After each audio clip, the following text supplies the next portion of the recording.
that indicates we're making progress, or other outcomes that you would like to see that, yes, we have come a long way, besides the traditional scientific ones? And that's a question for both of you.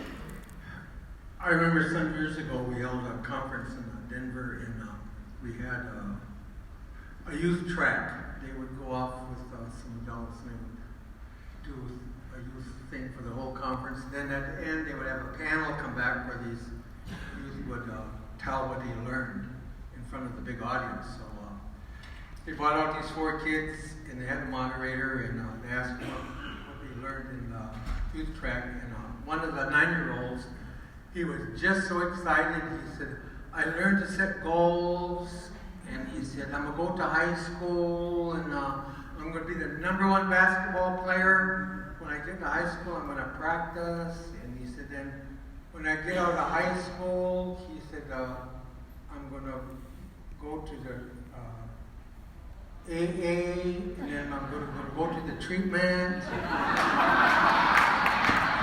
And he said, then I'm going to go to travel college, and then I'm going to come back and help the people. And we just all cracked up and laughed almost simultaneously. Everybody. The difference between now and then, we have communities now, they make little paper ornaments with something symbolic to their tribe around Christmas. And they want to put on one side your name, and on the other side how long you're sober. And they want to make like a Christmas tree in the center of the community center. And what they do is they start with 3rd grade. So the 3rd graders, they go there and they say, okay, how many of you guys are sober? Raise your hands.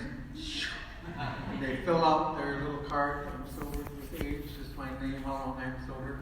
4th grade, 5th grade, they go all the way up. And what they are doing is finding out that talk of sobriety can happen very, very young. We would never have done it years ago. From where this kid is thinking that AA was a normal process, and now we're starting to see a consciousness change among the groups there. And we're seeing now tribal leaders, they are running on a platform of sobriety and winning. Never used to be that way, but there's things like that have changed tremendously. So the kids are talking differently, than they were before, because we're just it's just spreading up this whole thing we're talking about. It's people are getting these bright ideas, and who would ever think of going to 3rd graders and starting recovery talk, with them. But that's how I see it so far. Yeah, one thing I would add is I listened on to is I thought of, in terms of my history in the field, I remember thinking, kind of an awareness at one point. I probably worked in the field 20 years or so, and I sort of saw with greater clarity that the whole field was divided into silos. And the people only talked inside their silo. And I thought, well, wouldn't it be interesting to be a bridge person, to create kind of connecting tissue? And when I started trying to do some of that, it's like, why are you talking to them people? It's like, oh, I became suspect, like I got contaminated. So if you ask me, sort of like, what's the evidence that things have really begun to shift? One of the things is I think the silos are breaking down within the field, and I think that creates enormous tremors. It's the same way that the silos in the larger culture are breaking down, with all the cultural changes that are going on, and the backlash we're seeing in response to that is much of what we see, I think, going on in the field. I'll give you one kind of a macro example of that. In the field, we've historically had prevention, we've had harm reduction, we've had treatment and recovery as an example have been 4 major silos, right? And then silos within each of those. Agreed? So the interesting thing we're seeing now is we're seeing the breakdown of those 4 categories. There's more contact, 50 years of perspective, that's all I got, is there's more contact right now between prevention and harm reduction and treatment and recovery than at any time in my 50-year time in the field. And I believe that synergy, that recognition that we're dealing with spectrum disorders of widely varying degrees of severity, complexity, and chronicity. We're dealing with people with radically different levels of recovery assets, agreed? From some that have enormous assets to some that have no assets, right? And that as we may be able to combine these arenas in unique ways and sequence them in ways to get recovery outcomes greater than we ever could before within a single silo. So I'm tremendously optimistic about this idea of unique combinations and sequences, and when we create a synergy between those silos, we may be generating new ideas and new approaches that were unthinkable in our past. And that really excites me. And this is kind of a follow-up question for Don, but obviously for both of you, but it follows what you were just talking about, Bill. Don, you have written a great deal about the need for a healing forest. How do we help create such a forest to heal the whole country and world, considering all the present divisive polarizations? Just a little question. Well,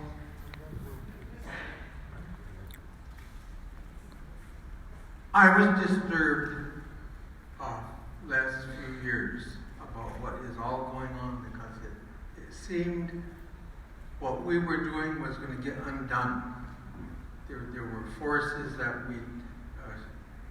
we did not see before were showing up, and was very concerned about how can we keep going that way for another 3 years or 4 years.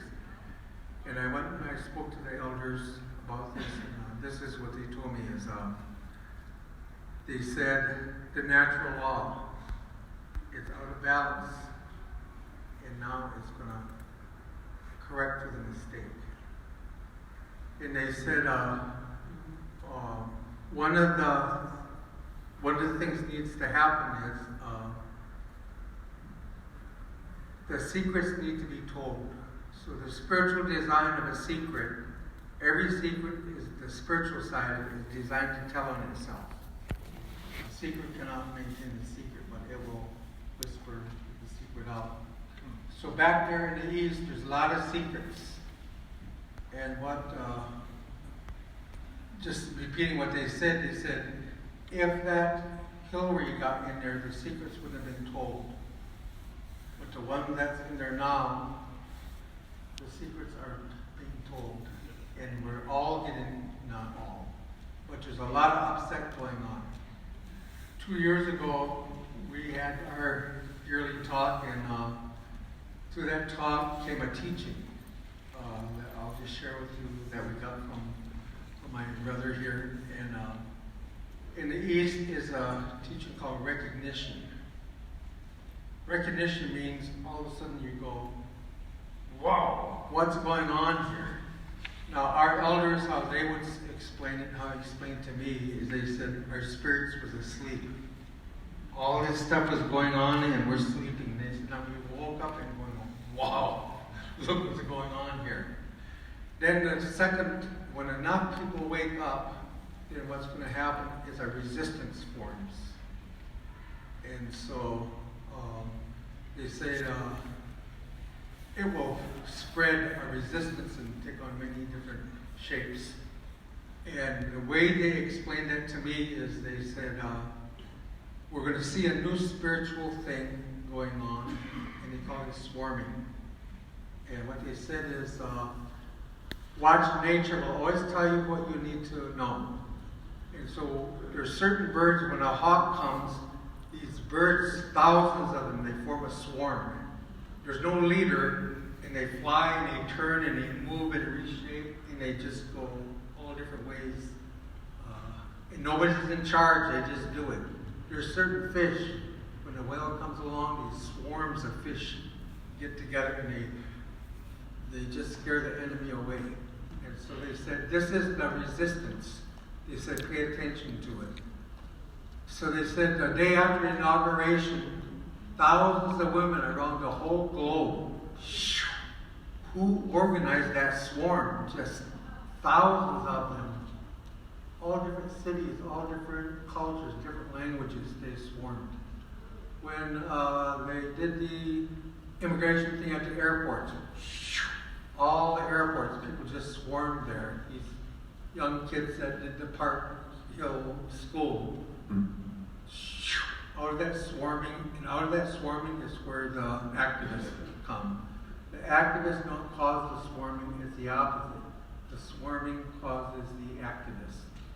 And so I got a comfort to pay attention and not let my fear take off and run with all those things I'm going back to, because when I trust that elders are doing this now. In the prophecies, one of the prophecies says that a spider would build a web around the whole earth. And when it was they said a woman would come forth, and all nations would hear her voice. That's what they told. 400 years they told that story down, one generation after the next. And so to me, it says that we're in this conflict time of correction. It may not look like it, but I've never seen the reaction go like it does. And I expect that will be filtered out into this recovery movement too. I think if something messes with us, too bad, we'll swarm. Because we have a taste of what recovery is. And we have a taste of what it is to help somebody else and how to watch that other person recover. So I don't know the answer to that. I'm only going by what the elders say. This is what's going on, and I believe that. It's a new kind of a spiritual thing, the swarming. But I would guess this is just get you all upset. I hate to deal with the swarm that you guys are doing. Somebody messed with you, you're very loveful people. Love will do the deal. Yeah, I would add, I can recall when I first started consulting with organizations, mostly treatment organizations in those years. One of my elders, I asked, what's the most important thing I can do? I feel pretty, I'm not trained, but I'm getting all these requests to go in and help these organizations. And this person, I'll never forget what they said, the first thing you got to do is you got to go in and be silent and sense what's missing from the system. And whatever's missing, you have to find a way to bring that experientially into the life of the system. And I thought, what the hell is he talking about? He said, if you go in, he said, some systems get depressed, right? They got no energy, they got flat affect, it's like clinical depression at an organizational level. So he said, when you go into that, what do they need? They need energy, they need actions. You got to go in and be extremely active. He said, you're going to go into other places that are going to be what? They're going to be manic as hell. What do they need? You need to bring the balance and the tranquility. So you get the flavor of kind of the theme of what I'm talking about. So the question gets to be, at a cultural level, if we as a recovery community are going to exert a larger healing force on our communities and on the culture, the question we would ask is, what's missing? What are the missing ingredients that we simply aren't seeing right now? And I would encourage each of you to reflect on that question and answer it. One of the answers that I would give right now is that nobody's listening. Everybody's speaking right now and speaking in tongues in some ways, and nobody's listening. So if that's missing in the system, what do we do? I mean, what we bring to our communities is a ministry of presence in which we bring our silence and our willingness to be with people from incredibly diverse backgrounds and actually listen to them without, in a term we're used to, no crosstalk. Okay? I mean, the rooms may be the only place where there's no crosstalk in the United States right now. Agree? So, and I'm saying that's a unique attribute we have. We have the experience of what no crosstalk looks like. So maybe we can bring that as one dimension to our larger communities right now. And I think we need to model some of those values we talked about earlier. I mean, to demonstrate those quietly and in action And we may do that not with speeches, but we may do that with our behavior collectively, modeling some of those traits of humility and graciousness and gratitude, right? And service, and on and on. I think we have time for one, maybe two more questions. So pick up. Good. Let's do this one. What trends most excite you about current developments in the recovery advocacy and recovery support? What are the things that are exciting you right now that you're seeing? You touched on some of them. For me, it would be the changing of the name of where we currently are. I know, like, there's an organization called NANACOA, National Association for Children of Alcoholics. They've changed their name to now Children of Addiction, which now matches more what really is going on. I remember when I came in, you're coached by your sponsor, and only alcoholics work with alcoholics, and the men don't work, and they had all these rules. But if that were true today, I would be working with nobody. I don't know anyone's just an alcoholic anymore. There are multiple things going on with them. That's what will be going on there.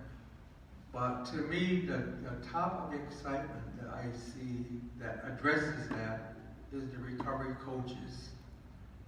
I've just watched in Colorado Springs, Kathy Plush is here, but she started a group in the Springs called Recovery Connections. And it is an AA thing, and it's not NA, and it's not Al-Anon, but it's all of them.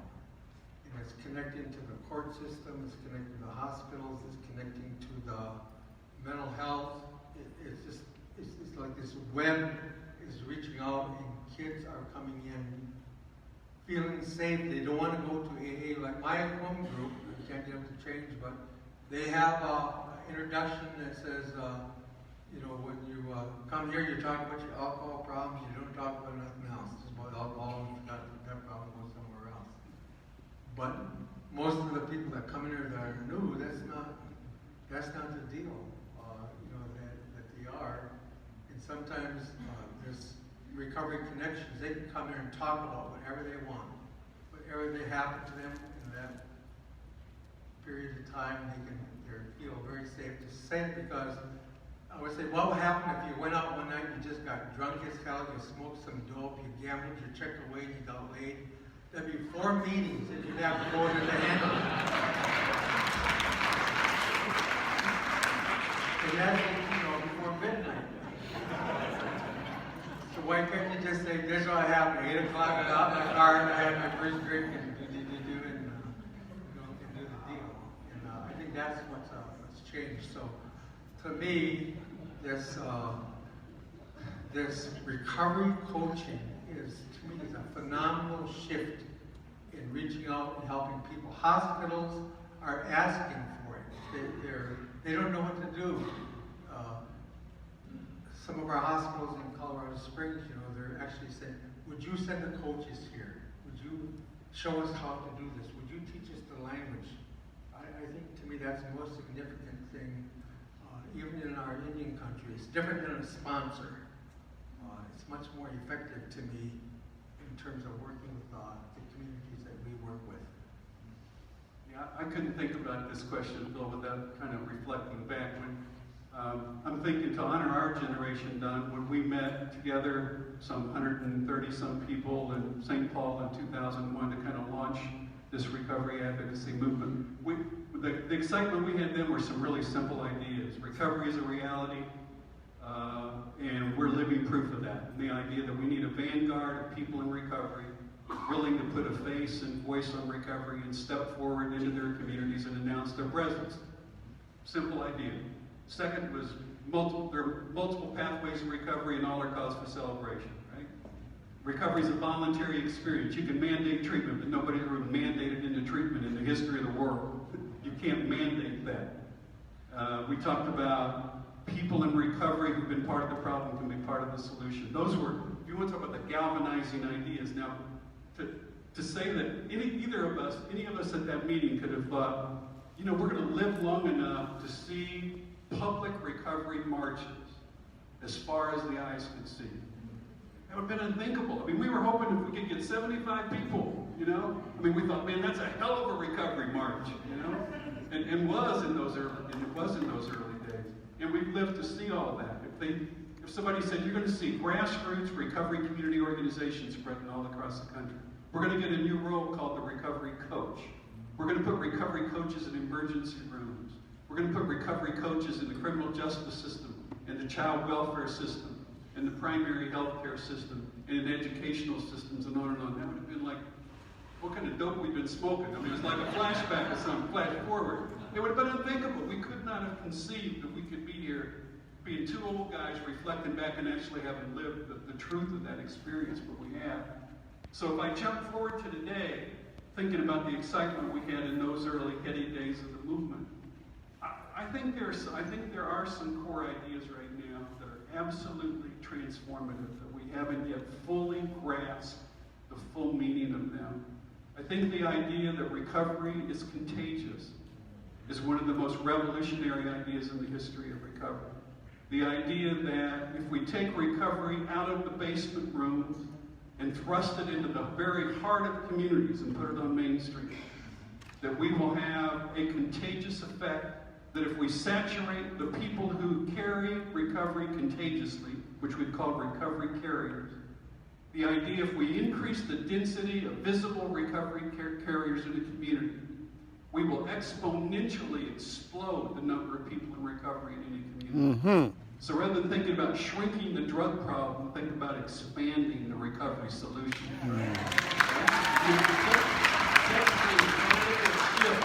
In thinking as we move forward. And this really comes from the well-writing movement. I think the concept of community recovery is also something that I sort of say it, I write about it. I don't think we've begun to grasp the meaning of that.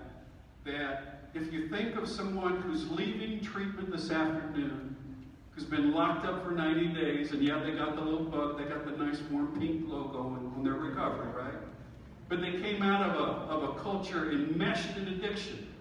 And they're getting ready for discharge with the recommendation that they go to meetings and get a sponsor and stay in touch and get back for a couple of our continuing care meetings. And they just got graduated, quote unquote, right? So tomorrow morning they get up there stir crazy as hell because they've been locked up for 90 days. And they got to get out of their place. Where do they go to? When they walk out of the doors, geographically, I'm talking about the ecology of recovery. Where do they physically go to? Is there a recovery space inside that community? They go to a recovery community center. That's where they go. That's part of what's revolutionary, what I get excited about, is we're really moving out of the clinical consulting rooms. Yeah. Right? And the treatment settings. This is treatment and recovery without walls. There you go. Where the treatment forces the community itself, rather than flowing out of the expert of a trained professional necessarily. So I think we're going to be doing that community building process for years to come. I also get excited and worried at the same time, because any movement like this, we're going to have to build a community infrastructure to support recovery. Now, are we going to have some pimps and hustlers in that process? Who in the name of recovery are going to rip all of us off for every penny they can get? Absolutely. And you know what? That's okay, because that's part of the process. But we as a community can begin to demand, if you draw resources from the recovery community, then you've got to give resources back to the recovery community. And we will hold you accountable to that. And we will expose the pimps and predators in that process. So we don't need necessarily the government's surveillance of recovery support institution will never be as rigorous as the surveillance we can do. And so I think we create our own standards related to what we expect of those institutions. And part of nothing about us without us is we will, if you're going to be part of us and part of this community, then we will hold you accountable to service within that community. So anyway, I think there's some stuff, that's the kind of cutting edge stuff I think about.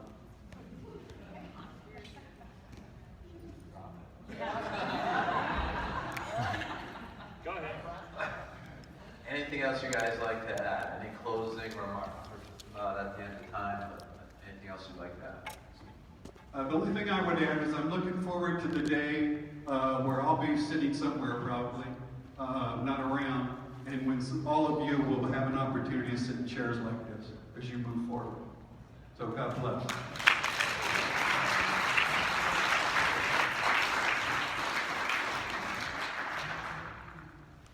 Yeah, for me, I always have an interest in sustainability, and just like the hallway talk and at the booths and vendor booths and stuff, you hear the young people talking like how they're talking.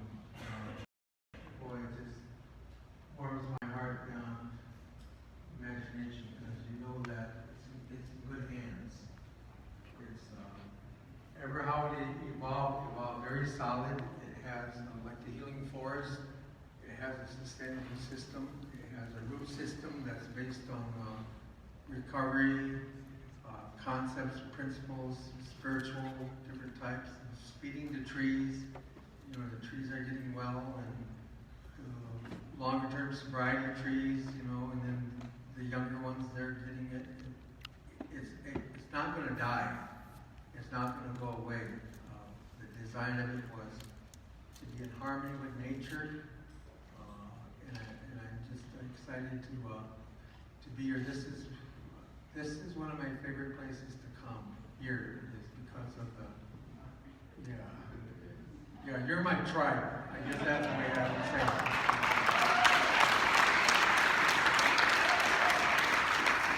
Round of applause for Bill and Don. Thank you.